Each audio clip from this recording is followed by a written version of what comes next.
Welcome to Entreprogrammers Podcast, the podcast for developreneurs, with your hosts, Josh Earl, Derick Bailey, and John Sonmez, the podcast where you get to be a fly on the wall listening to real conversations of three developers trying to tackle the challenges they face as entrepreneurs.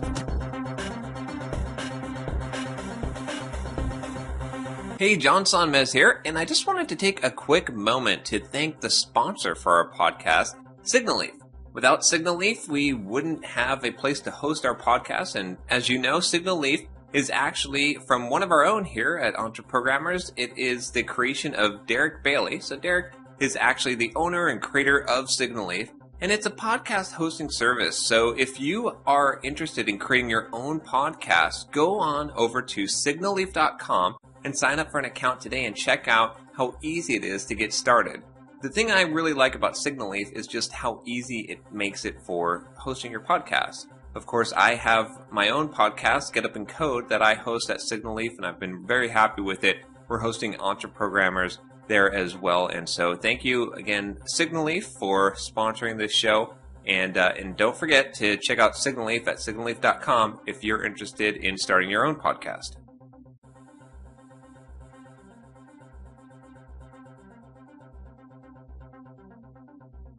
That it could be it, but I don't know. I mean, the signal cuts out just even here, right, sitting right in front of it as well. Which is further evidence of all the crap you have running interfering. I guess it's possible. I mean, I just go with the classic wires, and I mean, it's a $250 pro gamer headset that I use. I'm not using my mic at the moment. I'm sitting in my living room, so it's my laptop mic. So I probably sound terrible at the moment, but whatever.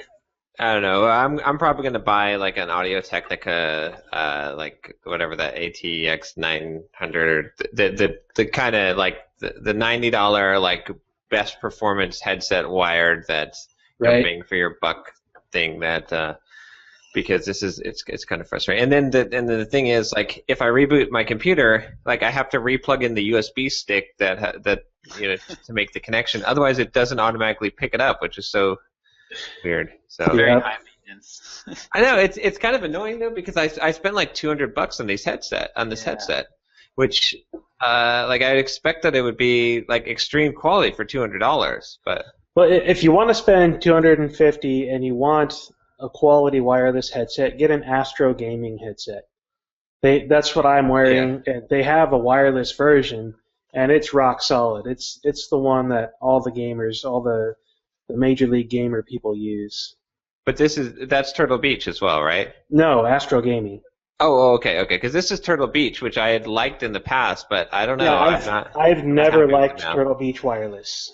I've never had good results with Turtle Beach Wireless. Their wired stuff is great. I've loved their wired stuff in the past, but I have this giant, massive head, and I tend to break Turtle Beaches a lot. I've broken like 4 or 5 Turtle Beach headsets. Nice. Yeah. Okay. My main problem with headsets is my ears. I have these funny shaped ears, and if they're cupped, like it actually rests on the top of my ears, and oh my gosh, after like 3 hours I have a massive headache. Yeah. These just sit very loosely on my ears, and that's like able to do. Yeah, I've got the same problem. I can't, even these headsets, after a few hours, they will start to hurt at least one of my ears. Just anything touching my ear, I don't know, like, and I figured over time I would be conditioned to it, but after working, when we were on call all the time on Trackabout, it never improved, so. Right, yeah, these Astro Gaming are pretty large. They very comfortably sit around and over my ears. My ears don't really touch very much, so I can wear these all day, and I get a little annoyed still, but not like I did with my Turtle Beach or my the other headsets I've had, the Logitechs and whatnot. Yeah. All right, so enough about headsets. Right. How are you guys doing this week? I'm all right. You're all right. You have like 270 subscribers. I don't know how many subscribers, and it's all right. 299. Oh man. Nice. So it's the whole up and down thing, you know. It's like, holy crap, there's almost 300 subscribers, and I tell my friends, you know, yeah, I'm up to 299 subscribers, and they're like, whoa! And I'm like, yeah, I got 0 subscribers yesterday. The whole world hates me. It's awful. This freaking roller coaster ride of you get a subscriber and the world is great, and then nothing, and the world is crap. Well, there's this interesting thing too. Like, I mean, both me and you hit this because we had existing audiences with pretty loyal fan bases. And what happens is, like, and this kind of sucks too because your pre-sale where you're offering the discount, like all your most loyal fans have been following you for like 4 or 5 years. They're like, buy. Like they're all excited to buy it, right? And then so your conversion rate is ridiculous. It's like, oh wow, like 5 out of every 100 people are buying, or even better than that. Yeah, right? It was better than that for me. And they're excited about it, right? Insane. And then you get like 500 people visit your landing page, and not maybe one buys or 0 buys, right? And you're like, what the heck? 1 out of 500. Before it was like, you know, 3 out of 100 or 10 out of 100 or whatever it was. Yep. And so, I mean, the difference really both of us, I think, hit on this because we have deep audiences that have been following us for a long time, is that, like, there's, I don't know, I mean, it's bad and it's good. It's good because it's like, okay, if you get people on the right train of the stuff that you've been doing and they have exposure to you, they will like you and buy your stuff. It's guaranteed because so many people have done that. But it's also bad because it's like, well, I have to, like, how do I recreate that magic? Right. Like, I don't know what things that people were following that made them like me and want to buy my stuff. And then it also means that you can't just do blanket advertising and then get a conversion, or it's going to be real low, or we just suck at our advertising, right? It's like, because I even wondered with my sales page, I was like, does my sales page actually just totally suck balls? And it's like people who are buying it are they're like, oh, look at this cheesy, like, scammy sales page. Who cares though? It's John Sonmez. I'll buy it. Right. You know, from the fans. So it's kind of it is kind of a, I don't know. It's a good thing, but it's also a sucky place to be. Yeah, I'm right there 100% because in the last 3 days, 2 days ago up to and through today, I guess, I've had 227 unique page views on my sign-up page. Yeah. And I've had 2 people sign up. It's terrible. And that's just people visiting the sign-up page. If I look at the site as a whole, I've had 845 unique page views. Yeah. Which, you know, I guess that includes people that are already subscribed, so there's a huge number of the overall that you can discount because those are already people that have paid. But for people that have visited the sign-up page, man, it's depressing. Yeah, I mean, it's not a horrible conversion rate. If you hit a 1%, I mean, conversion rate, if you can drive traffic to your sign-up page and consistently get 1%, it's 0.88% at this point for the last 2 days. Yeah. So. But yeah, it is frustrating because you're going from doing so, like, having such a high conversion rate to such a low conversion rate. 30% is normal, right? That's just yeah, right. But seriously, I'm trying to generate more traffic. I'm getting, you know, I've had let's see, about 3,000 page views in the last 3 days. So I'm getting 1,000 page views a day, and my subscription rates are, you know, just tanking. It's just really frustrating. It's how do you get conversions? I mean, what am I doing wrong? Am I not getting enough page views? Does my advertising suck? I mean, is it just that people are not interested yet? Is the price too high, or am I in that slump after launch week where nobody buys anything because you just got done launching it? Or, I mean, just so unknown at this point, and I have no idea what's going on or why. And I would like to know something. I'm in the exact same spot with my product now. I mean, I have gotten, like, I haven't gotten, although you made a sale yesterday, Derick, you got a commission sale, but I did. Yeah, there was one that came in. I didn't see that. But it's not part of my regular channel of right. I've got so many of my funnel, and it's the same thing. It's like but I think it is truly, it's this idea that you had these really rabid fans. Right. They were the ones who signed up. Same thing with me. It's like all these people bought my stuff, and unfortunately, our rabid fans, we sold it at the cheapest price, when those were the people that would have paid the most for it, actually. right. Which is something to learn from the future. I think I don't think that's a mistake, though. I don't think that's a mistake to reward people, especially for you, Derick. You've got people that have already paid for some of those screencasts. Right. I know one particular person. One particular person that signed up is a guy that very recently, like less than a month ago, paid $90 to buy all of my screencasts all in one chunk, and then he was like one of the first people to sign up for the early access. Yeah. So, I mean, at $5 now you can watch it on the website. Right.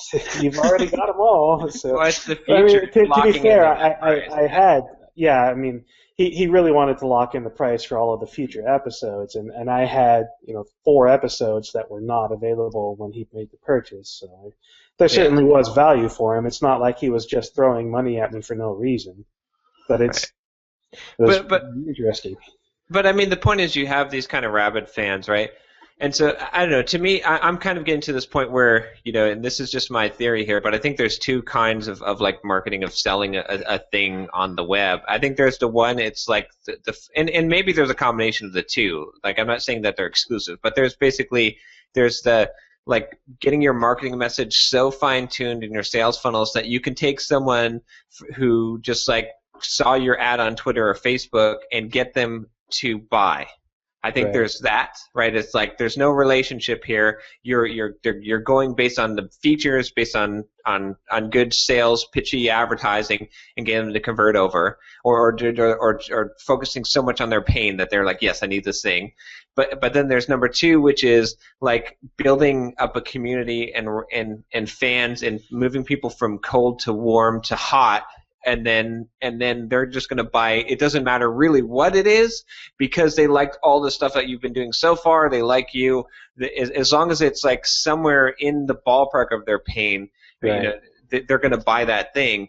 And I think that I don't know. I mean, I think both strategies are somewhat important to focus on. But I think for me and you, Derick, who already have this big kind of audience of developers that we've built up over time, that our strategy needs to be more focused on that second one. Whereas it's like you got to get the new people in the funnel, but you got to take them through, and that's where I think the email list and setting up autoresponders that take people kind of as an accelerated course through what you have to offer.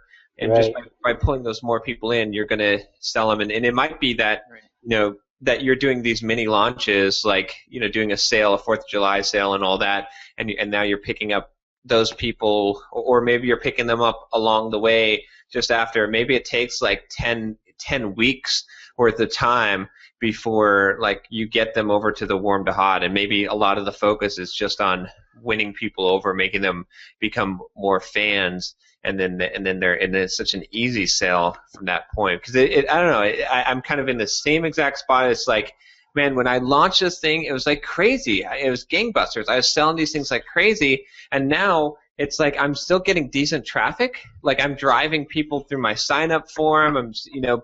But I'm seeing all these people, like I'm seeing 100 people visit my sales page, and not one of them is converting, or maybe like 1 out of every 200 or 300 is now, which is just it's disheartening. Yeah, it is. Yeah, I think John, that first category that you mentioned is pretty much like, I think that only works for specific products and specific niches too. And I don't think this is, I think, one area where it is going to be a tougher sell, I think, for the developer market, because we're more intelligent, we're more skeptical just as a group. Yeah. So those are the people that are harder to sell cold. Right. And I don't even mean, and I think there's even like an in between there, because there's like, because right now I've got people on my sales list, like through my pop-up, and then I've got three or four autoresponders that go out, and I'm not getting a very good rate on that. Like with 3 or 4 autoresponders, I'm hitting an okay rate, but I almost feel like if like I could have moved those people instead of bringing them into that like salesy funnel. Maybe if I just brought them into my regular list funnel, and then waited like 6 weeks before I even started doing any kind of cultivation on it, that might it's like it'll take longer and take more work, but I might have a better yield overall because I know that like the one thing I know, like I don't know if my sales page is any good. I don't know if my product, if the pricing is right. I don't know. I can't really know any of that, but I do know one thing for absolute sure, which is that people that have been following my blog for a long time, or watching my Pluralsight videos or YouTube videos, or listening to Get Up and Code, will buy the product at the price that I have it. Right. And so I'm trying to recreate that. And I think it's the same thing with you, Derick. It's like, again, you don't know the pricing necessarily, but you do know that all these people that have bought your stuff in the past, that have been following you, that they'll jump all over the opportunity to buy into your service. Right. And I'm hoping that as it grows, people will start spreading the word around and doing the whole word of mouth advertising for me. But you're right. I think one thing I need to do is set up an autoresponder that waits, probably 2 weeks or something to email somebody to say, hey, thanks for joining.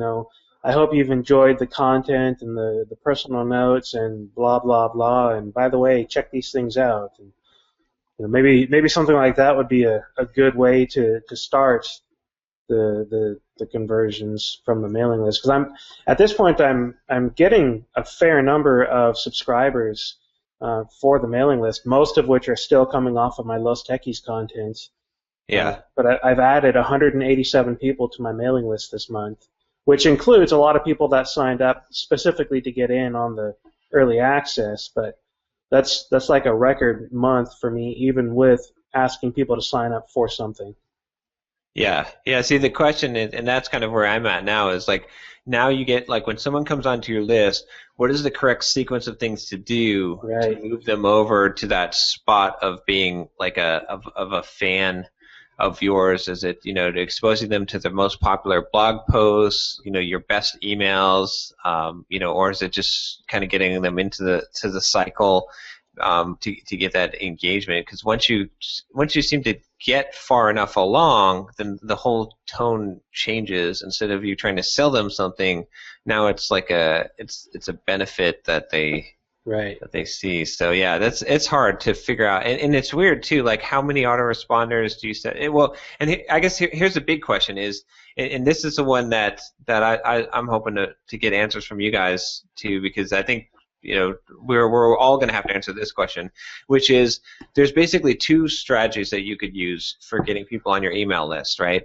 One is to give them a specific sign up, like they get on a list or that's specific for your product that you've maybe advertised out, and then you have a specific autoresponder sequence that is basically pitching them that thing. Like maybe it's like a bunt, and then a swing or whatever, where you're not just sales pitching them the whole time. That's a different debate. But essentially an autoresponder sequence set up specifically to sell the thing. Or do you just try and get them on your general list? Do you once they're on the general list, throw autoresponders in there, like at a more spaced out interval, because they're getting your regular content, and then which one of those 2 do you do? That's where I've got to figure that out. That's my next step. I don't know. What do you guys think about that? I think you're going to have to do both and see which does better. The only problem is you got to track those people through that funnel, and it's a long tracking process, because the thing is, like, let's say, like right now, I've got a separate email list for people that like interested in my course, that I'm doing my advertising or through my pop-up, right? Mm-hmm. From there, when you sign up, you immediately get like an email with $100 off, and then for the next 2 days, you'll get 2 more emails that'll come out, right? So, but that autoresponder sequence is actually still pretty short.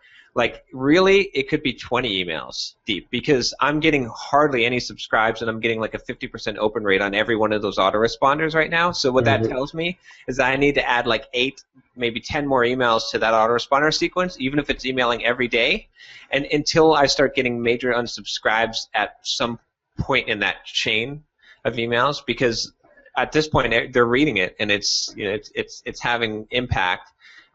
But so that could be like a 2 to 3 week autoresponder sequence. But if I put them on my regular list, then that could be like a 6 to 8, maybe longer autoresponder sequence. I've got to be able to track them all the way through and say, okay, they're converting over at this rate when they go onto this list, but they're converting at this rate when they go onto this other list. I don't even know how to track that person through through those funnels. Right. Oh, I can tell you what I'm planning to do for the next few weeks. And so this week I experimented with sending out. I sent out 2 emails, up from my usual 1 per week. And then I also made another change, which was to actually start pitching something at the end of the email. So I pitched on Monday. I pitched Sublime Productivity, and I sent them to my DPD page. Right. And that was so I've never. Typically, when I send out my emails, what I used to do is I'd passively put the 2 book URLs at the bottom of underneath my signature, and that was it. I didn't want to, bother people. Mm-hmm. So I would get like a few click-throughs on that, maybe like, less than 1% usually. And I don't remember ever selling a book where I thought, okay, my email went out, and then bam, the sale came in. I don't remember that ever happening. Right. So on Monday, I sent out an email. So I decided I'm going to start stepping it up because I want to start converting my list more consistently. So I sent out an email with the subject line, "Is Sublime dead or what?" ? Which I saw as was an actual quote from somebody I saw on Twitter. And I linked to a post that the Sublime team posted on their forum, talking about their plans for after version 3 comes out. So it's not dead, but I got a 57.2% open rate on that subject. Nice. on that email, and I sold 5 books. What was your click rate on it? I don't know. I don't have it in front of me. The click rate on the overall in the email was 30.5%, but that included the link to the forum. So okay. I'm not sure what my click rate. I think my click rate was like somewhere between 5 and 10% on the book. So I put a PS at the bottom and said, if you think Sublime has a future, buy Sublime Productivity today. Yeah, basically. I saw that. Yep. And it worked. And then on Thursday, I sent out another one that was more of like just my typical kind of tip. And it was pretty short. And then at the bottom, like I mentioned, it was walkthrough of how to set up a couple of plugins. And at the bottom, I said, if you want to write your own plugins, by writing Sublime plugins, that sold a book. Right. So I'm planning to start including a very short tie-in pitch at the bottom of every email. So it won't be a hardcore like selling the whole thing. But I'm going to step up my frequency. I'm turning off all my autoresponders because it's just too complicated to manage. Every Saturday, I'm going to write 5 short emails that I'm going to set up schedule for the week. They're going to go out Monday through Friday. Each one's going to include, a good tip with a short pitch at the bottom, and that is going to be my strategy. So I'm going to try that for a few weeks and see how it goes. And from sending out the 2 emails, I've noticed an uptick in people emailing me and contacting me on Twitter. Mm-hmm. So I'm expecting that, my engagement overall is going to go up as well from this. No one, 2 emails isn't overwhelming. No one's complained yet. Right. I'm expecting to see some nice unsubscribes for a while when I start doing this, but yeah, I'm sending sales pitches either. Right, I'm sending 2 a week. Usually Mondays are the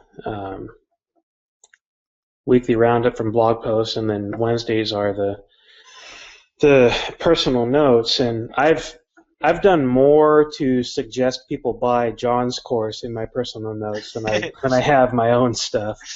Well, you've done pretty well converting on that too, haven't you? I have. I think that sale that John said I got yesterday probably came through my blog post. Yeah. I got a lot of traffic there. Yeah, because I got a ton of traffic on that post, and I linked to John's course on how to my affiliate link on John's course inside of the section on WordPress plus StudioPress, because I very directly said I used your course material to set up my blog. So, I mean, it's true. It was a great video, so why not link to it? Those were great posts, by the way. Thank you. I had a lot of fun writing them, so and they've done really well in terms of traffic and attention. So Josh, about your strategy, I had two things. There was one of them that this is when I noticed when I started seeing your emails with this is so what if someone already bought? Because the thing is, then it's going to be wasted space. Because you've got two products, but if someone's already bought Sublime Productivity, then that sentence, that pitch at the end, really is a waste for them, because you might as well have them be doing something else. Then your call to action is kind of wasted on that email, because those are already customers, and it might actually be hurting you to some degree. I doubt it hurts you. I doubt it does. But my biggest thing is I think it's a waste of a call to action there. Like, if there's some way you could, I don't know if we can use a merge tag in MailChimp. You still have to know who bought, but maybe you could put an alternate call to action for people who had already bought. That's an interesting idea. Yeah. Because that'd be the only thing is I think, and I don't think that people who bought are with that small amount of a pitch are going to be annoyed. I don't think they're big deal. So he's promoting his book. I've already bought the book. Great. Maybe if you can't do the merge tag thing, the only other thing I could think of is to say, hey, and if you've already bought, here's a link to share it, and you'll get a commission or whatever, affiliate link or something. Yeah, I could plug, another thing I could plug would be my affiliate program. Yeah, but and then the second thing I thought, well, with the autoresponders, I don't know. I feel like autoresponders are necessary. You've got to figure out the autoresponder sequence that's magic, because it's something that you can constantly tweak. And if you can get the perfect autoresponder sequence in, and I'm not saying that to do the weekly emails, but I feel like if you can figure out where to sprinkle it in, so it's you've got this autoresponder sequence that works, and you can tweak that pipeline so that it converts the best as possible, then it's something that you can build on and grow. You don't know if you're just sending out the emails with the one pitch in there, what's going to be most effective. But if you can have an autoresponder sequence that's maybe even woven into your regular stuff, and that's kind of where I'm thinking to go now is with my regular newsletter, is just to say, okay, now sometimes if you're new to the list, on Thursday you'll actually get a third email from me this week. That's going to have the thing that I'm ramping you up to buy. But I don't know. It feels like you're missing out. I don't know if you should abandon the autoresponder, because that's the one thing you can tweak. Currently, the autoresponder is just just a few collection of emails that I've already done. Yeah. So, just sold a book. Cool. So the autoresponder that I have right now is only 4 or 5 weeks, and it was one a week, and it wasn't really anything special. So what I don't want is, for a while anyway, I want to try this new style without having to worry about stepping on, emails that have already gone out, or I don't want to send 2 emails to somebody in one day necessarily, until I learn that is a good strategy, and I don't want to have to be worried about when people are getting what, and who's gonna, because I haven't found MailChimp. I like a lot of things about MailChimp. I've been really frustrated trying to set up autoresponders in such a way that they don't step on each other. I was trying to set up, I have that standing desk challenge thing, and it's a 28-day sequence of emails, and it's really hard. It's there's no way to say send this one day after the last email.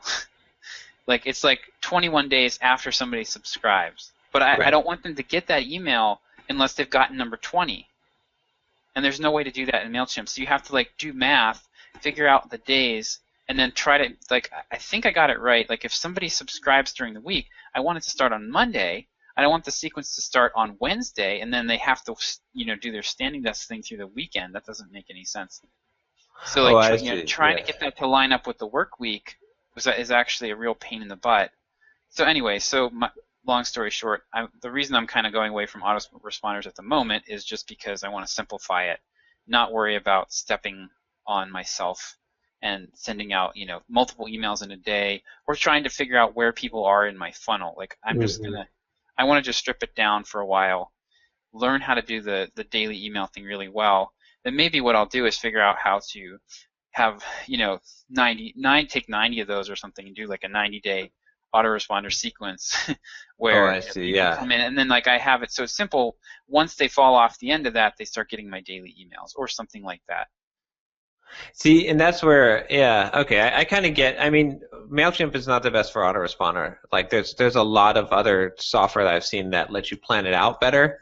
Yeah. I mean, you can select what days the autoresponder goes out on, so you can make sure I know, I can set my autoresponders so that they'll never be going out on Tuesday and Friday, which are the days that I send my other emails, so you'll never double email from me, which I don't know if it's even that bad of a, Derick's posting Drip there. Yeah, getdrip.com. Check them out. They're, I can't remember who owns it. It's one of the Rob guys. Walling. Yeah, that's right, Rob Walling. Yeah, okay. Yeah. I mean, this is a phenomenal little service that lets you do your autoresponder sequences in a really, really, really controlled way. So I've been thinking about looking into them for what I want to do with backbonetraining.net, but also for some of the basic stuff with just my regular list too. I mean, I have a couple of autoresponders I have one autoresponder in MailChimp right now, and it works fine for SignalLeaf because SignalLeaf is, hey, subscribe to my list and you'll get this. And so I just use the autoresponder. An hour later, they get the email that gives them the thing they asked for. Mm-hmm. So, but it's with something like Drip, I think you'd be able to have a lot more fine control over and be able to do some of the things that you want to do. Yeah, that probably makes sense. I'm definitely going to have to look into that because I want to have a more fine-tuned, and I want to track people. That's the other thing with MailChimp. Man, MailChimp has just been ticking me off. I'm always bitching about MailChimp, but it really has been ticking me off because there's so many things I want to be able to do that are so critical that doesn't let me do. I need to track people, and I need to know what emails are converting and what links they're clicking that are converting, and I need to know that this person, I need to track them all the way through. And make sure that this is and the sale, and on the sales end too. When they buy, I need to say, okay, well, what caused the sale?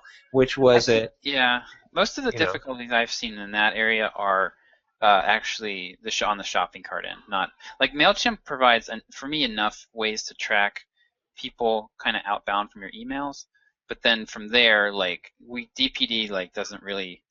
I can't figure out how to get DPD to show me any information that's useful. I have goals in e-commerce set up, and all it will show me is that people came from PayPal because it gets redirected back. It's no, that's not. Well, I mean, I have the same problem with Watch Me Code. Yeah. PayPal, yay, thanks. We can fix that in Google Analytics, I'm sure. I mean, that's a problem as well, but on the MailChimp side, it's just as simple as when someone clicks this link, I need to just have a little JavaScript I can throw on that page that reports back to the MailChimp server and says, oh, they got here from here. It passed through this, this little URL that got, got tacked on that. You can add, MailChimp allows you to add on campaign identifiers to the links. Oh, really? Yeah. Okay. Which if you go into the tracking, there's a little, when you're in the subject line area where you set the subject line, go under tracking, where you mentioned the e-commerce 360 or no the MailChimp 360 or whatever. That's in the same panel. But yeah, there's a thing where you can enter a Google Analytics campaign tag, which I use. So okay. That gives you the outbound, at least gives you the outbound link tracking. Okay, I'm gonna have to go through and figure out the whole thing. Yeah. But anyway, go ahead. I've kind of given up for now. For me, it was becoming a big distraction to try to figure out I sat down and listed out there were about 10 things I wanted to know, and I just could not figure out how to piece them all together to make it work. Yeah. So I'm kind of just going to be simplifying it and looking at basically just looking at sales as my main metric, and just kind of focusing on that. One thing real quick I wanted to go back to, John, about the autoresponder sequence. So one thing I've been reading a lot about, like, email stuff lately, and one thing I've seen from multiple sources now is this analogy that your email list is a moving parade, and that there's always influx and outflux, and that something that works great one time isn't going to work later necessarily, and something that fails isn't necessarily a bad idea. So that kind of you can definitely fine tune your funnel a little bit, I think, but it might be hard to get to that perfectly predictable sequence that gets a good high conversion rate consistently throughout the year. Well, and I don't think you can get it. I mean, like, I agree with that, but I think that we're so far off the target, like all of us, I think, in converting people effectively, that, I mean, we're basically scatter shot, like, we're just like, have sawed-off shotguns and are just blasting or is it, I guess would it be a non-sawed-off shot? Which scatters more? The sawed-off shotgun scatters a lot more. Okay, so yeah, okay, I got it right. So I always use analogies. So a sawed-off shotgun, and we're scatter shot all over the place.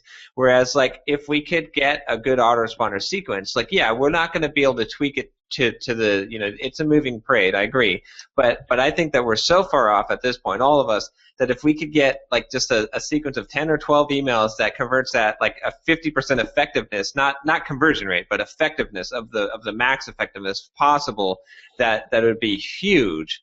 And that's where I kind of want to get to. I mean, like, we all have products that sell. Like, they're not crappy products, right? People have paid money for these things, right? And how many of us are getting refunds, right? I mean, not very little. I know go ahead. I've had like 15 or less than 15 refund requests on my Backbone plugins book, and I've only had one cancellation of Watch Me Code so far. Yeah, so I mean, we're not, and like with my product, I think I've sold like close to 200 now, including the pre-orders, and I haven't had one refund yet. So it's like, I mean, I'm sure I'll get one, or more than one, But anyway, my point is that we have stuff that sells. It's at least priced decently. Like, we know that people will buy it. It solves a pain. So we should be getting, like, all of us should be able to at least get to a couple % conversion rate of someone entering our funnel. Like, that's, like, I mean, across all industries, across anyone selling something, like, getting a 1% conversion rate is not, like, out of the, that's like T-ball, right? So, so we can all play. But I don't think any one of us. I mean, correct me if I'm wrong. I don't think any one of us right now is actually getting a 1% conversion rate, like, from out of all the people that are entering our funnel, not on specific pages or whatever. But so I think that there's definitely room for getting up, like, an autoresponder sequence that does hit that goal. And I think beyond there, then maybe it's like, we're kind of, you're aiming at a moving target, but at least for me, I'd like, if I could get to a point where I was at a 1% conversion rate of people entering my funnel, I would be pretty dang happy, because I could make a 6-figure income off of my product. So this link I'm pasting in chat, autorespondermadness.com. This guy's name has come up a lot lately in my reading, Andre Chaperone. I haven't looked into him too much yet, but he's the autoresponder guy, and he has this pretty good system, from what I've heard, where you map out it's like storytelling. He's got like a soap opera style of storytelling, and you kind of map out your big autoresponder sequence following this pattern, and it's supposedly very good. So, okay, probably worth checking out. Okay, so technically, John, just to say, nope, sorry. My backboneplugins.com gets a 4.5% conversion rate right now. On the book sales page. Yeah. But that's not everyone entering your funnel. I mean, that's people that are clicking on the book. True. That's people going specifically to that site. Yeah. So it's definitely not my I don't have a funnel. Well, I mean, your I have a scattershot of crap, and some people go to it and end up in good places. The blast radius, others don't. Exactly. Well, I mean, but that's kind of the point too. It's like we still have a lot of work to carve out. I mean, the sales funnels carve out exactly how this process works and track people that go through this to get the conversion rates. Because like we've all got pretty good traffic now, but we are not getting that traffic. I mean, I'm probably the worst offender because I've got a ridiculous amount of traffic, and compared to my sales compared to my traffic is just abysmal. Like I definitely need to be capitalizing more on my traffic. So I know that I'm definitely need to figure this out, but. Yeah, I'm fairly happy with my traffic. Well, I think I have two problems. I have a traffic problem because I don't have, like, up until this week, I've merged my blogs this week, which caused chaos on FeedBurner. Mm-hmm. But it was pretty cool because I merged. I had two blogs that I had started and abandoned, and both of them had some decent traffic. Like, they were getting 5,000 to 7,000 hits a month, and I was, there was just wasted traffic. So I split them up. I sent one to sublimetexttips.com and one to joshuaearl.com. And then I have, like, just for 301 redirects for some of the posts that are, more appropriate for the other site. So now I just have the two sites. And that has bumped my traffic up to, 500 to 1,000 hits a day, about 500 hits a day on both those sites. So that'll help. That'll be nice. But that's some serious traffic now. That's I can definitely improve on that a lot. And then and both of those sites had Lifehacker links too. So those 301s now point to my main domain. So I have Lifehacker links on both those sites now. Nice. Now, when you set those 301s, so did you take your specific blog articles that were on those other blogs, move them over to the appropriate, and then 301 redirect, so it's going to the same content? Yep. Okay, that makes sense, because otherwise you might be in trouble there. Right. Yeah, once Google figures the content's gone, it probably would penalize it. But, now, from what I understand about Google and the page ranking is that if you've done it that way, you'll be okay. Like, you'll maintain You won't maintain. When you do a 301 redirect, you lose about 25% of your SEO juice for a period of time until Google sees that it has become stable again. Yeah.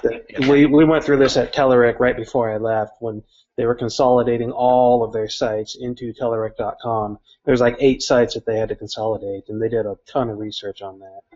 So it's you lose some, but the end result will be an improvement in SEO and everything else. It's just you take a temporary hit in order to get there. Yeah, that makes sense. That should be fine then, as long as you're not permanently losing that SEO juice. Right. No, it's definitely not permanent. It's temporary. Yeah. So I definitely have a bit of a traffic problem. Like, I think I could do a lot better there. I haven't been consistent with blogging on either of those sites, and having seen what a few posted from a few years ago, it would have been nice if I had been doing that all along. But then I also had to write books and stuff, so it's like time. Yeah. And for me, the biggest hole right now is my email list, and that's why I want to get that straightened out. I'm getting, anywhere from 500 to 800 people a month now on my mailing list. That's going to go up now that I've just dumped another 5,000 to 7,000 page views a month on my Sublime Text Tips site. Yeah. But I'm also gonna. So once I get the email thing in a groove, I think the next thing I'm going to focus on is traffic, and I'm considering doing that thing I forwarded you guys last night with the kind of trying to use Facebook to curate a Facebook page and my blog to curate some of the best Sublime stuff, which is really what I've done all along with Twitter. I grew my Twitter account to almost 11,000 followers by just retweeting every week some of the best links that I found. So if I actually took the time to, write up a short summary, post that on my blog, and then tweet that, every time I tweet a link to my blog, I get a minimum of like 250 page views from that. Mm-hmm. So if I did that, if I did one article a day like that and tweeted the link, that's like, an instant Yeah. Like 5,000 hits, no, probably 3, 4, 5,000 hits a month. Easy traffic. Right. So I think that'll be, and that's like right now I'm sending traffic to people anyway. I'm good this way. I just get to be the man in the middle and get a chance to grab an email address in the process. So. Yeah, that makes a lot of sense. And well, I mean, look at like that Viral Nova strategy, right? When we looked at that, I mean, they're kind of, I mean, it's not quite the same thing, but just the effect, like the biggest eye opener when I looked at their site was I was like, whoa, wait a minute, they're posting like 6 or 7 blog posts a day, right? Curated content, so they're not producing this. I mean, there's some originality. It takes some time to pull this stuff together to curate it, right. But then they tweet this out and Facebook it out, and it's like, I don't know if their stuff is going viral. It doesn't. I mean, they're writing really good headlines too, but I don't know. That doesn't matter because they're taking 7, 8 swings a day per day. Right. I'm taking 1 swing a week. Right. So it's like if you take 7 or 8 swings a day, and you're gonna be like pulling in massive, ridiculous traffic. Plus, not even talking about the SEO juice that you're going to be getting from 7 or 8 blog posts a day. Like the chance of having something go viral, even in our community is so high if you're doing that many. Obviously you can't do necessarily 7 or 8 posts a day, but just stepping up the post frequency and using some curation to make that possible I think is huge. I mean, if you look at JavaScript Weekly and the other Peter Cooper newsletters, he's got like 65,000 people subscribed to JS Weekly right now. Right. And that's nothing but curated content. It's nothing original ever. It's just, hey, here's these awesome things that I think you'll like. Right. Yeah. Yeah, and it's very efficient, for the amount of time that I have right now. Right. So. Yep. Writing blog posts, like, gosh, so on Saturday I was just trying to write an email. There's this really cool plugin that basically syncs your Sublime settings across platforms and makes it really painless. People have been doing it with like Dropbox and symlinked folders and stuff, but this makes it really easy. Well, I sat down, I was going to test drive it, and then I was going to write it up, 200 words, half an hour, be done with it. Well, there's a bug in the plugin. I didn't realize that, and I was on Windows, and it supports Windows, but just for some reason I'm hitting this bug. I spent 90 minutes frustrated trying to figure out why this plugin wasn't configured right. Turns out, I finally filed an issue on GitHub. And turns out it is a bug, so they're gonna hopefully fix it. But it's like that happens constantly when I try to write blog posts. It's like I don't have 6 hours to figure something out, learn it, and figure it out, and then write about it. That's been the biggest drag on my productivity, is that learning step. Yeah. I mean, most of my blog posts now are editorial type of blog posts, so I don't end up going through that learning step again. But I don't have the with my audience. I don't have the opportunity to do that really, or not very often. Mm-hmm. Yeah, that's true. It's pretty much straight technical content. Yeah, I've got my blog kind of in that realm as well. Everybody goes to DerickBailey.com or to my old Less Techy stuff looking for technical content, and I really want to get more of the audience around career-related stuff as well, which I'm doing almost entirely on my mailing list. And I keep wondering, is it worth that content just on the mailing list, or should I also be posting it on the blog, or what should I be doing there? I want to keep it on the mailing list because I want people to join the mailing list for something different and something unique that's not going to be anywhere else. But then I wonder how many people join the mailing list expecting more technical content, and maybe I should add a technical aspect to the mailing list as well. And here's the dilemma that I've been hitting my head against, and I think because I would kind of like, so I would I would love to be able to talk about marketing stuff on my mailing list because I'm really interested in that. And but the trouble that I've been hitting is that the stuff that will get you, if you're going to be doing traditional blogging for an audience type of thing, the stuff that will get you Google results and organic searches is how-to information. So that means you need to be an expert in some, in some area, which I don't really consider myself an expert. I'm kind of fumbling through this as I go. I'm learning some interesting things, but I don't really feel like I almost think I need to carve out a niche for myself as being like the MailChimp guy, and I focus on that. I talk, or like the Twitter ads guy or something. Yeah. But I like to talk about general stuff. It's really valuable for your audience, but you're not going to get very many people finding you through Google for that type of post. Like the posts that John's doing now, I don't think he'd be able to get much SEO for. I don't necessarily agree with that. Okay. Because my whole style of blogging is, this is what I'm learning. Here's what I'm doing. Right. Look at this neat thing that I found. It's right. I don't think there'd be a problem with you blogging and doing your mailing list with your marketing focus that you want. I mean, the key there is not to just post, random information and theories and concepts. You can do some of that. The key there is the style of, I wanted to do this, so I did that. I ran into this problem, so I did that.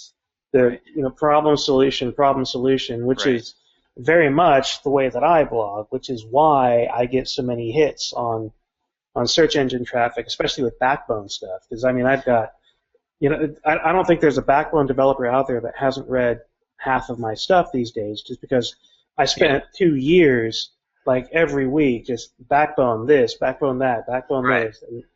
And it was all me learning stuff and talking about what I was learning as I was learning it. It was never, I'm the expert, here's how to do it. It looks like that because in retrospect I got a lot of things right, but there's also a lot of things that I got wrong and posts that I have to go back and say, no, I was wrong about this, ignore this. Right, but you were niched down. I don't think Josh is saying that he necessarily has to start off as the expert. Like for example, if he said, I'm going to be the MailChimp guy, right? He could be learning MailChimp and showing everyone as he goes, but if he focused on that, he would eventually become the MailChimp expert, just like you became the Backbone, the Blackbone expert. I just mean you have to be writing, like if I just wrote about, I don't know, like there's the stuff we're talking about today, like how to convert people on your email list. There's so many more people writing about that who already are established. I'm never going to get noticed doing that, but I could maybe get noticed as the MailChimp guy when you Google for specific things related to MailChimp. Yeah. That could be a foot in the door kind of thing. I also think that's kind of an excuse because I was not the only person writing about Backbone. I was not the first person writing about right, but marketing is hyper-saturated niche. Yeah, I considered Backbone to be hyper-saturated at the time, and but hyper-saturated in the developer market is, there might have been 10 or 20 people, not like a million people. It's still a niche. It's still very specific, like the Backbone. But I guarantee you can find that niche with your content as well. Don't try to be the marketing guy for everyone. Right. I mean, what are you? You're a developer. Yeah, that's part of it.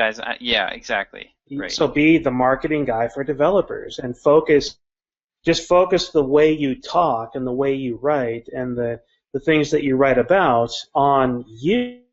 Look, I'm a developer. I'm doing these things for developers, and I need to market these things to developers. And here's how I'm doing that. And here's code to integrate these marketing things. And here's APIs that you can string together with these tools. And do the entire thing from a developer's perspective, and you will very quickly become the marketing guy for developers.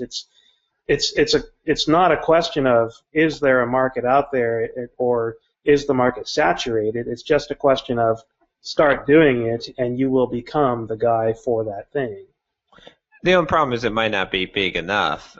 For that. For MailChimp, if you're the marketing guy, I could see yes, it's certainly big enough. Like there's so many, but I don't know about like developers that are marketing products. I mean, there's probably like startup founders and a lot of, I guess, I mean, there are a lot of people that, I don't know. The point is, it doesn't really matter what you pick as long as you pick something small enough. Like, like, I mean, Derick, you and I kind of had different, like, we're a little bit broader, I think, in our topics, but it took us a long time to build up a following. Like, you know what I'm saying? Like, we've been doing this for a long, long time. Right. So like if I had to go back and talk to my younger self, I would have said, John, instead of being simple programmer, like I mean, it worked out for me now, but I would have said if I wanted to get somewhere faster, pick one specific technologies, pick one specific thing, be the guy based on that thing, and just blog the hell out of that specific thing. You'll build up a bigger following faster,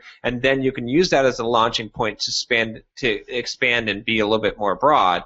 Instead, what I did was it was like pushing a big boulder up a hill. It took a long time to get the momentum. I mean, once I got the momentum, yes, but I think that's the same thing. Is it's like, and I think same thing with you, Derick, is like because you've had a lot of different things, and it's like you don't get much traction at first when you're kind of in different areas. I mean, if you can get the following, then you get momentum and you're fine. But for someone who doesn't necessarily have as big of a following starting out, I think the best thing is to niche down as small as possible and just blast that niche, because then it's like pushing the small boulder up the hill. You're going to go up real fast. Sure, it's not going to have as much momentum when it comes down, but it's going to give you enough momentum to get a bigger boulder the next time to try and push that one up the hill, and then I think you're going to have a faster, ascension to get your audience, to get that critical mass, whatever it is. Yeah, that's fair. I'm facing that with Signal Leaf. I've got a little too broad of an audience for Signal Leaf, although my sponsorship of that very large podcast is working out for me. I've had 3 or 4 people sign up because of that sponsorship. Are you deliberately not naming that podcast? Or? Yeah, I don't know if they want me to name them or not. I'm not sure how they would feel about it, basically. Okay. So. Plug their podcast. Yeah. I mean, I love the podcast. It's great. I listen to it a lot, but I don't know how they would feel about me talking about them in this. Oh, I see. Yeah, but I'm saying people. Well, you got to see if people are coming from Get Up and Code too. I bet there's a few at least, but. I'm going to say no because all of the recent signups I've had are religion-based. Okay, yeah. Okay, now I remember. Okay. No one has made an AngularJS podcast yet? What the hell? I'm going to start. Really? I don't know anything about AngularJS, and I'm going to make one because there's not an AngularJS podcast. This is like I know somebody that's starting one. Huh? I know somebody that's starting one. All right. Well. Well, we talked about him starting it recently, and he really wants to, but he's not sure if he has time. So I'll hook you up with him if you really want to do it. I don't want to start one. I have enough stuff on my, I got to take all my vacations and stuff too. So it appears that I'm always on vacation. I've realized this. Yeah. John's like, yeah, I'll come back. I'll come back and write some emails for my product launch, and then I'm going to do another vacation. It's pretty awesome, though. Meanwhile, Josh and I are like, vacation? What? What's that? Yeah, I just scheduled 2 days of PTO, which is like, woohoo. Yeah, I'm supposed to have today off because the kids are out of school, and I've got my wife taking care of the kids because I got too much crap to do. Yeah. No, I did work during this week at the beach on a lot of stuff, but it wasn't a total vacation. But right. There is no such thing as a total vacation anymore, right? It's like so. Yeah. Not for idiots like us. Yeah. Plus, I paid my dues a long time ago. Like for the last, I definitely busted my butt for like 2 years nonstop, and then. Of course, you compare us to most people, and at least for John and I, most people would say that our entire lives and careers are vacations at this point, no matter how much we're working. I guess that's true. I mean, Josh still has his full-time job, but for John and I, who have gone completely independent, people look at me like, wow, and I'm like, no. No, you didn't quite get it yet. You really you don't see how many hours I'm actually putting in this week. It's no. Yeah, I think my neighbors think I don't like have a job because I haven't. I work from home, so I don't. Yep. My car. We only have one car now, and my Right. car never leaves the garage hardly. Yeah. So. I've had that conversation more than once. So what do you work? I see you at home all the time. Yeah, I work at home. I'm a serial killer. That's right. Got a garage full of people. So, what was I going to say? I wanted to ask you guys about this. So, my blog, still the most traffic I get from SEO is, and I'll pull this up right now, but I can tell you already for sure. It's, there's two. The biggest one for sure is why C++ is not back. I still get like 100, over 100. I get 100 hits on that a day from SEO alone. More than that, awesome. Probably like 150. So, but here's the thing. Most people that find that blog post, guess what they're searching for? Search term is C++. Learning C++ or how to learn C++. So obviously, right, what I need to do is to have a product to sell around learning C++, because, these are people searching. Some affiliate links. Yeah, exactly, or an affiliate link. So I need to find something that I can, my blog post is about why C++ is not back, so it's kind of like discouraging people from C++, but so I can't change the content of that thing, otherwise I would lose all the SEO juice, or I don't know how ethical that is, but you just gradually make changes to it, and it's like why you need to go back to C++.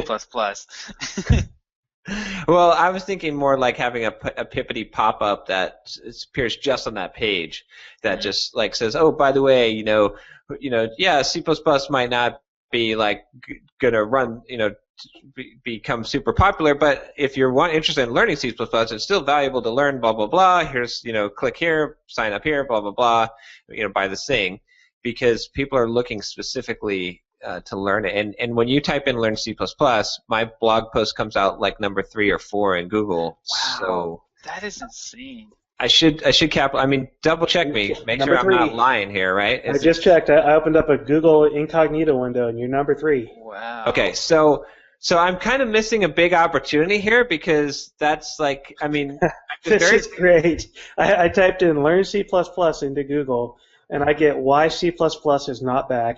And the snippet that Google puts on their search results is, please don't learn C++. And that's why it ranks. So that's why it ranks so highly, because it says "learn C++ in it as a keyword, and then it's backlinked like crazy, right? That blog post is just backlinked all over the place. It's got 400 comments on it. Wow. So this is. Am I right here? Am I missing out on a lot of opportunity with this thing? What's your traffic for that again?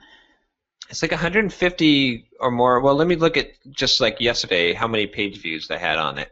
Is it worth your time? I had 180 page views on it yesterday. Every day is 180 page views or so. Okay, so that is. And like more than, I'd say 75% of them are coming from Learn C++. Mm-hmm. So that is like what? 5,000 hits a month roughly from that? Yeah. Something like that. So you could do. You'd probably want to make it a lower priced product, because you'd be trying to convert cold traffic. Well, I could put them on an autoresponder sequence through an email list or something too. You could do an email course, that ends in a $50 book or something. I don't really want to write a book on learning C++ either, so I need to find someone that's got something out there. Right. Yeah, if you could find an affiliate program. If you're going to do something, I would just throw some Amazon affiliate links to books. Just do that. Well, I think that blog post already has some of that in it. I'll have to check. But that's like, we're talking about making like 99 cents per transaction or less versus if I have some kind of course or something with an affiliate where I'm getting like 50% or some decent amount, or even just selling my own thing for $10, like I don't know, it seems like I could do a lot better. Yeah. Yeah. You could do it. You could do a really short book, just like a do you have any Pluralsight courses on it? You kind of repurpose the content. I mean, not the video, obviously, but not on C++. I mean, I could definitely I used to be really good at C++. I could go. You could gut it out and do a Pluralsight, your own Pluralsight course on it. Like a 5-hour thing or something. And then, but if I was going to create faster than a book for you, right? If I was going to create a Pluralsight course, I might as well just create a course and sell it myself, right? Because that's what I mean. I mean a Pluralsight-esque course. Oh, I see. Yeah. I guess that's true. I mean, I could do like an introduction. Yeah. Because then I could sell it for like $100. Right. I'd like to get something up right now, but. Yeah. Well, you'd have to. I mean, yeah, you'd have to. Thinking. You'd also have to write. You'd also have to have a pretty decent autoresponder sequence, I think, for that to lead up to it. If you're gonna. Yeah, that would be the ultimate in cold traffic. That would be like. Not only negative degree. No. Zero. Please don't learn. I totally disagree with you because here's the thing. People remember what people are typing into Google. They're typing "learn C++." So it's not like people are stumbling upon this blog post. They are specifically searching for how to learn C++. And so if I can deliver them that solution, I bet that just even without an autoresponder, I'd be just sending them right to a sales page would have a decent conversion rate because they're specifically searching for this specific pain and they're expecting to spend money. Because they're not trying to learn C++ without spending. I mean, majority of people realize that they're going to spend money to do this. So I would actually say it would probably do pretty good at conversion. What about this? What if you what if you found a product, you buy 5 copies of it, and try to sell them through a pop-up? Oh, that's an interesting. So like a book or something. Yeah, zero profit or whatever. Just sell them for whatever they're selling for. Right. Just try to sell something else first. You've got a really good idea. Yeah. Replace it with your own product if it works. That's not a bad idea at all. To test like the whether the fish are biting there. Like, are they? Yep. So maybe I just buy like a book on C++ or a video tutorial and then sell it. Yep. Yeah, and keep in mind that that's going to be a very manual process. Right. You're going to collect money, and you're going to have to get shipping address, and you're going to have to physically mail the book to them. Well, yeah, just a test, just to see, if I buy 5 copies, like how fast do those 5 sell? If it's like in 2 days I've sold all 5 copies, then it's like stop what you're doing and put something up here for real. Right. Yep. That's a good idea. Okay, I'm definitely going to look into doing that. So. Because I don't want to waste all this traffic, and the second thing is like the C++ traffic that's coming here is really I don't know. I mean, I could convert some of this traffic over to my marketing yourself course, but it'd be so much better to sell them a good C++ course and then sell them the marketing course later on once they've learned C++. So. Now you've learned this unmarketable skill. I will show you how to market it. Sucker. The last page of your book could be sucker. Yeah. Okay. Well, that's good. I'll have to figure that out because I've been looking at my traffic on this is something to look at. It's like what blog posts are you getting the most stuff on, and how can you specifically target. Because there's certain blog posts, I've got a cross-platform mobile development that gets like 150 or 160 clicks per day, mostly in SEO, which if you can pick out those blog posts, I'm thinking that are my top 4, top 5 that every day they get all this SEO traffic, and specifically craft offers that appeal to people searching specifically on those things. It's like your desk hacks, right? I mean, that's essentially the power of it. Is your desk hacks has a ridiculous conversion rate, Right. And they're buying because people are specifically searching for something that they are planning on buying, and when they find your site. So I'm actually thinking that one is the one I'm going to try the Facebook curation strategy on, because if I could get that sucker up to 10,000 page views a month, like it gets like 1,600 page views, and I'm making $600 off of it, on average. This month is down, I think, for the same reason everything else was down, but if I can get that up to 10,000 page views, that would be nice. Yeah. Okay. Let's see. Oh, so on the podcast, I do need to still get the Odesk. I was going to do that this week. So I will make sure I get that done so that we can get this, because we're on I think this is episode 8 right now. So yeah. And if we're doing multiple episodes per week out of this is like episode 32. Yeah. It's like exactly. Google Chrome. We have just, right. Just increment a version every time we check in a bug fix. Fixed a bug? Okay, the new version. And next week we should meet. When do you guys want to meet to talk about Podcast Recorder? We should definitely. Oh goodness, yeah. Do that, because we got to get on that thing. We do. I think that could be. So I had an idea about that. I have 90% of everything that we need in place on Signal Leaf already. Okay. So maybe the easiest thing to get started with that would be for me to crank out version 1 of the voicemail feature as part of Signal Leaf directly. Just put the code right there in Signal Leaf, but have it branded very specifically as Podcast Recorder. Signal Leaf in partnership with Podcast Recorder, or something to say that this feature is brought to you by podcastrecorder.io, but you're getting it as part of your Signal Leaf account.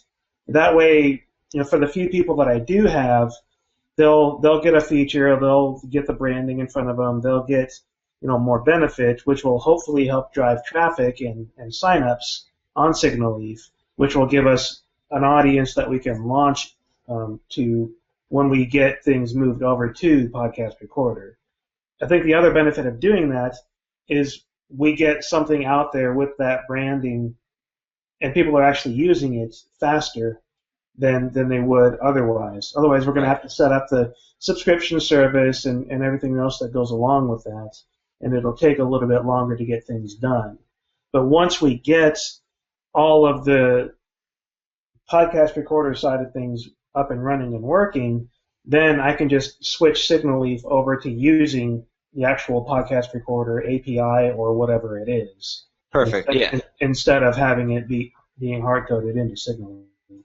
That makes sense. Yeah, I think so. And then that'll be sort of dogfooding that voicemail recorder, like kind of the basic part of it. And then the next step from there will be to basically get us over to like a V1 where we can start recording this podcast using the thing. And once we've got that, then let's not even worry about membership sites and all that yet till we get like a working beta that we can. If we can record this podcast with it, then I think we're good. We have to get to that point. Ironically, as we transitioned to talking about Podcast Recorder, Derick started siloning. You're doing that for me right now. It's probably my connection. I saw you freeze up quite a bit, Josh. Yep. So we'd have better audio quality if we had podcast recording. I'm doing two podcast interviews this coming week, other people's podcasts, and in one case, the person very specifically asked me, "Do you have a local recording setup?" Yeah, I do. Okay, good. I want you to record locally and send me the audio file. Yeah. I mean, it's very clearly something that podcasters want and need because, I get podcasters asking me to record locally so that I can give them a better audio quality. Well, and I don't know if you did you guys listen to the last 2 episodes of Fizzle Show? Not yet. So in those 2 episodes, they're doing like interviews with people about how do they procure their customers, or like figure out what their customers want, right? And so Chase is actually calling people on Skype, a bunch of people like Pat Flynn, a bunch of other and recording, and the audio quality is crap. Yeah. Now, their podcast is normally good audio quality because they all are audio technician type of people. I'm sure they're recording locally and mixing it, or two of them were in the same room at one point too.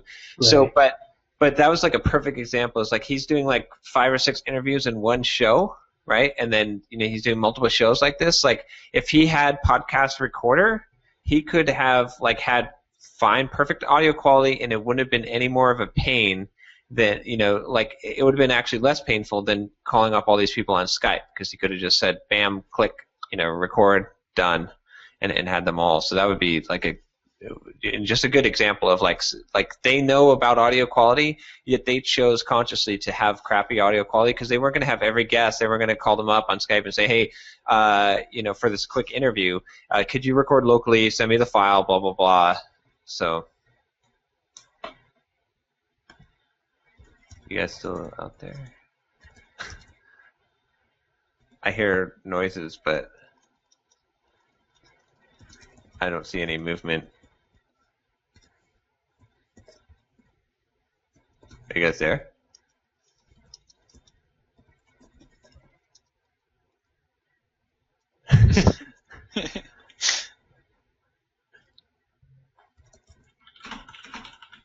Yeah, John, I can hear you now, but yeah. I don't know what's going on here, but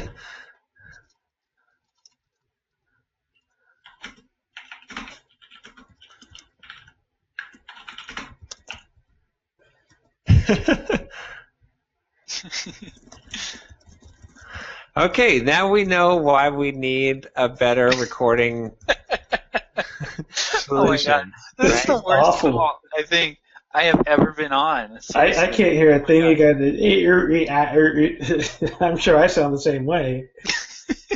This is like the perfect use case for podcast recorder. Although, yeah. Sounds like an Atari game here. It's hilarious. All right, this is bad. I think Google's trying to prevent us from standing up a competing product. I can't understand a thing you're saying. Whoever listens to this podcast is going to think we're doing this on purpose to like advertise podcast recorder. I wish you guys could hear what this sounds like on my end. This sounds like an auto tune. Oh my gosh! Like you're seriously, you're like auto tune. It is auto tune the podcast. You're killing me. Oh man! See though, if we had podcast recorder going, I'm gonna try reducing bandwidth. I just turned off my video. Okay, I'm gonna turn mine off. All right. Okay. Well, you sound better now. Can you hear me? Gosh, I don't know. I think it's still messed up.